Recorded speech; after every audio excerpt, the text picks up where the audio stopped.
I'm Barry Trammell, and I think there's only one way that Texas A&M can be saved for the Big 12. And here's a clue.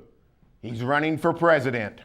I'm not sure there's any way Texas A&M is going to stick around the Big 12, but we'll talk about that here on the press row from the Opubco studios. I'm Jenny Carlson. Barry, you think there's actually a way Texas A&M might stay in the Big 12? Well, I think A&M's got 3 feet out the door. I think they're goners. The last hope for the Big 12 is for the Texas political machine to get rolling. The Texas legislature stepped in last year and muddied the waters when the Big 12 was on the verge of collapse. This year, you've got the legislature involved again, but you've also got the wild card of Governor Rick Perry running for president. Now, Rick Perry's a big Aggie, huge Texas A&M supporter.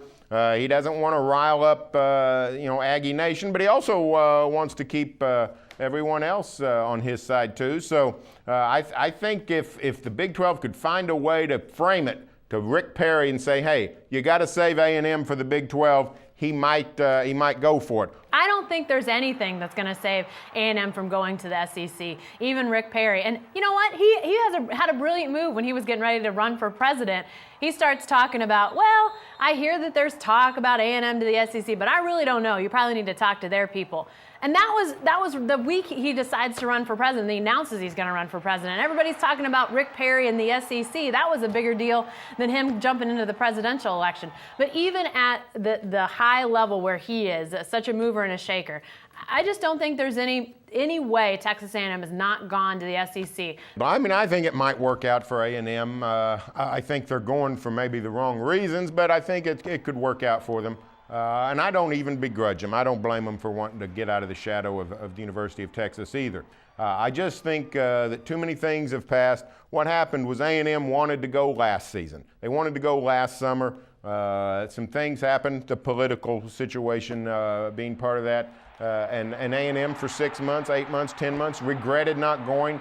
The opportunity has come again. A&M is not going to miss it this time. So I don't fully understand why you would go from a conference where you can compete for a national championship on a fairly regular basis to a conference where it is a dogfight every year to get to that national championship game. There's been years when the SEC has had the best team in the country, maybe best teams in the country, and haven't won a championship. Now they've won 5 in a row, but you see them spread amongst a lot of different teams. There's going to be some tough sledding ahead for Texas A&M, but apparently they think it's worth it because they're not with Texas anymore. And Barry, I hate to tell Texas A&M people, but you're still in the state of Texas. You're still in Texas shadow regardless. Hey, stay with the best coverage team anywhere at newsok.com and every day in the Oklahoma.